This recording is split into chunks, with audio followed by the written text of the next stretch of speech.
Memory seats in the BMW. So the car that I'm using today is a 2015 5 Series, and the placement of the memory seating buttons for the 5 Series is different from like a 3 Series or an X1. So your buttons might be placed differently than this car, but the functionality will be the same. Also, something to point out about this car specifically, you'll notice that it does have the active seats feature, so that's not a standard feature. You might not have that on your car. If you have power seats, you'll definitely have set 1 and 2. If it is a previous year, prior to 2015, this set, it will have an M instead of that. So if that's the case, the functionality is still the same.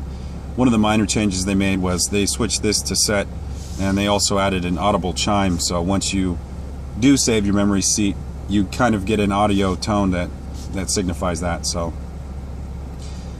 to basically do your seats, what you'll do is, with the 5 Series specifically, you adjust your seat, you adjust your mirrors, and you adjust your steering column. So you can tilt and telescope the wheel to how you like, and that will save in your memory seats. So if you do have just like a 3 Series, you can still do the mirrors in the seat, but depending on the car you have, you also have the electronic steering column, so that adjustment saves in the memory seat as well. So once you do all the adjustments, everything's set up the way you like, then what you will do is you press set. You notice it lights up. It's kind of hard to see in the daytime, but it lights up a little bit red there. You can kind of see it. Then once it's lit up, then you press 1 or 2 wherever you want to save it.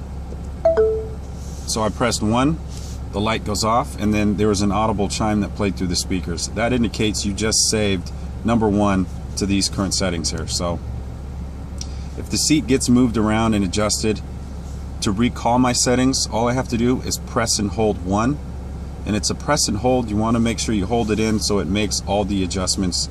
It's not just a quick press. If you do just a quick press, you might just notice the seat just kind of jolt or something.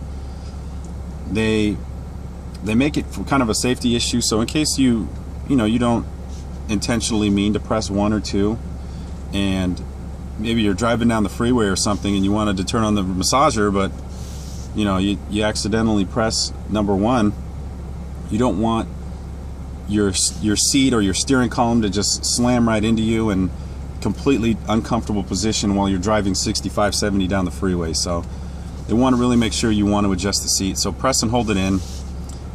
Same also goes for like a 3 Series or an X1 or whatever it may be. If you have the memory seating buttons on the side of the seat, it's going to function just the same. Press and hold it in. So yeah, you can save the memory seats, and it saves to your driver's profile.